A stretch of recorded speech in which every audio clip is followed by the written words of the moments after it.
Hi hello வணக்கம் வணக்கம் வணக்கம் welcome to discover Kanchi channel.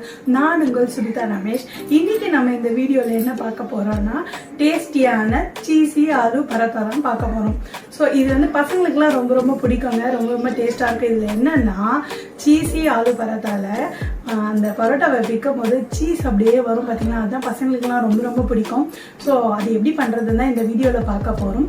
வீடியோக்குள்ளே போகிறதுக்கு முன்னாடி என்னோட சேனல் லைக் பண்ணுங்கள், கமெண்ட் பண்ணுங்கள், ஷேர் பண்ணுங்கள், பெல் ஐக்கானையும் டச் பண்ணிடுங்க.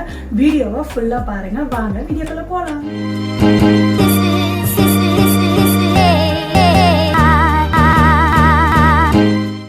இப்போது சூப்பரான சீசி ஆலு பராத்தா செய்யறதுக்கு தேவையான பொருள் பார்க்கலாம். நான் வந்து 1 கப் மைதா எடுத்திருக்கேன். நீங்கள் கோதுமை மாவுலேயும் இதை செய்யலாம். நான் இப்போ வந்து மைதா மாவில் செய்கிறேன். ஸோ வந்து 1 கப் எடுத்திருக்கேன். அதுக்கப்புறம் ஆயில், சீஸ் வந்து தேவையான அளவு, உருளைக்கிழங்கு வந்து வேக வச்சு மசித்தது, கருவேப்பிலை, பச்சை மிளகா, அதுக்கப்புறம் உப்பு, வெங்காயம். ஸோ அதுக்கப்புறம் மசாலாலாம் பார்த்திங்கன்னா வெங்காயம் வந்து இந்த மாதிரி பொடியாக நறுக்கிக்கோங்க. மசாலாலாம் பார்த்திங்கன்னா என்னென்ன மசாலா தேவைன்னா chilli powder, garam masala, pepper and chaat masala and மஞ்சள் தூள். இதுதாங்க தேவை. சூப்பரான சீசி பரோட்டா செய்யலாம் வாங்க. ஃபஸ்ட்டு என்ன பண்ணணும்னா ஒரு பெரிய பவுலில் வந்து மைதா மாவை போட்டு நல்லா வந்து நம்ம சப்பாத்தி மாவு மாதிரி நம்ம பிசைஞ்சிக்கலாம். ஸோ அதில் வந்து கொஞ்சமாக உப்பு வந்து ஆட் பண்ணி அதை வந்து நம்ம இப்போ வந்து சப்பாத்தி மாவு மாதிரி பிசைஞ்சிக்கிறேன். நல்லா சாஃப்டாக வந்து பிசைஞ்சிக்கணும். ஸோ நல்லா வந்து மிக்ஸ் பண்ணிக்கலாம். இந்த சீசி பரோட்டா பாருங்கள் ரொம்ப ரொம்ப சூப்பராக இருக்கும். ஸோ பாருங்கள், இதில் வந்து நான் வந்து ஆயில் லாஸ்ட்டாக போட்டு அந்த மாவை வந்து இன்னும் சாஃப்டாக பிசைகிற அளவுக்கு நான் வந்து அதை வந்து சாஃப்டாக்க போகிறேன். ஸோ ஆயில் போட்டு நல்லா பிசைஞ்சிக்கோங்க. பாருங்கள், நல்லா வந்து பிசைஞ்சிட்டேன் நான். இதை வந்து அப்படியே நம்ம க்ளோஸ் பண்ணி வச்சிடலாம். அதுக்கப்புறம் பார்த்திங்கன்னா நம்ம இப்போ வந்து பொட்டேட்டோ இது பண்ண போகிறோம். கிரேவி சீசி ஆலு பரோட்டாக்கோ உள்ளே வைக்கிற அந்த இது பண்ண போகிறோம்.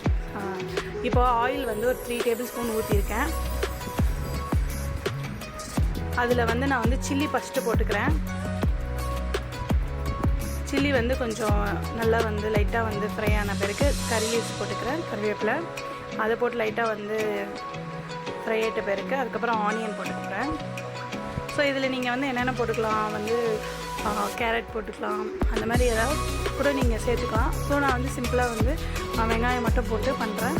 ஸோ நல்லா வந்து ஃப்ரை பண்ணிவிடுங்க. பொட்டேட்டோவை நல்லா வந்து ஸ்மாஷ் பண்ணி வச்சுக்கோங்க. நான் லைட்டாக கொஞ்சம் நிறையா ஸ்மாஷே பண்ணல சரியாக. ஸோ நல்லா வந்து நீங்கள் ஸ்மாஷ் பண்ணி வச்சுக்கோங்க பொட்டேட்டோவை. இப்போ வந்து மஞ்சள் தூள் போட்டிருக்கேன். அதுக்கப்புறம் சில்லி பவுடர் போடுறேன். அதுக்கப்புறம் வந்து கரம் மசாலா போடுறேன். அதுக்கப்புறம் கொஞ்சமாக பெப்பர் போட்டிருக்கேன். அதுக்கப்புறம் கொஞ்சம் சாட் மசாலா, அப்புறம் கொஞ்சமாக உப்பு, இதெல்லாமே சேர்த்துட்டு நல்லா வந்து கலந்து விட்டுக்கோங்க. மசாலா வந்து ரெடி ஆகிடும்.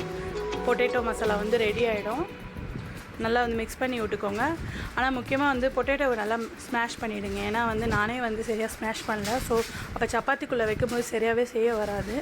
ஸோ இதை வந்து நல்லா வந்து நம்ம மாவில் வந்து உள்ளே வைக்க போகிறதுனால சப்பாத்தி மாவை வந்து திரட்டிட்டு அது உள்ளே வந்து நம்ம இந்த ஸ்டஃப்பை வைக்க போகிறோம். ஸ்டஃப் அண்ட் சீஸ் இது ரெண்டுமே வைக்க போகிறோம். ஸோ பாருங்கள், உருளைக்கிழங்கு மசாலா இருக்குது இல்லைங்களா, அந்த மசாலாவை வச்சுட்டு அதுக்கு மேலே சீஸ் வந்து 2 ஸ்பூன் உங்களுக்கு வேணும்னா இன்னும் கூட எக்ஸ்ட்ரா போட்டுக்கலாம். ஸோ 2 ஸ்பூன் போட்டிங்கன்னா அதுவே ஜாஸ்தி தான். போட்டுட்டு அதை வந்து மடித்து க்ளோஸ் பண்ணி சீல் பண்ணிவிடுங்க. பண்ணிவிட்டு அதை வந்து லைட்டாக சப்பாத்தி மாதிரி உருட்டிக்கணும். ஸோ இது மொத்தம் தான் இருக்கும். அப்போ தான் வந்து நல்ல ஒரு பஃபியாக சாப்பிட்றதுக்கு டேஸ்ட்டாக இருக்கும், உள்ளே சீஸ் இருக்கிறதுனால. ஸோ இன்னொரு வாட்டி நான் உங்களுக்கு காட்டிடுறேன். இந்த மாதிரி மடித்து அதை வந்து ஸ்கொயர் ஷேப்பில் நீங்கள் வந்து திரட்டிக்கோங்க.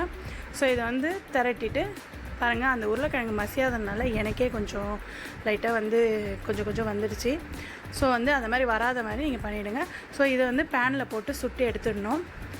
சும்மா ரெட் கலரில் அப்படியே கோல்டன் ப்ரௌனில் நல்லா வந்து சுட்டுட்டிங்கன்னா சூப்பரான சீசி ஆலு பராத்தா வந்துடும். பாருங்கள்,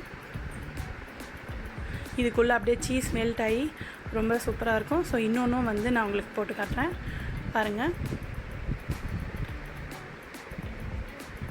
ஸோ இதுவும் நல்லா வந்து ஸ்லோ ஃப்ளேமில் நீங்கள் 2 பக்கமும் நல்லா வேக வச்சு எடுத்துருங்க. எடுத்துட்டிங்கன்னா சீஸி ஆலு பராத்தா ரெடி. சூப்பராக எம்மியாக இருக்கும். இந்த வீடியோவில் பிடிச்சிருந்தா லைக் பண்ணுங்கள், கமெண்ட் பண்ணுங்கள், ஷேர் பண்ணுங்கள். பாய்.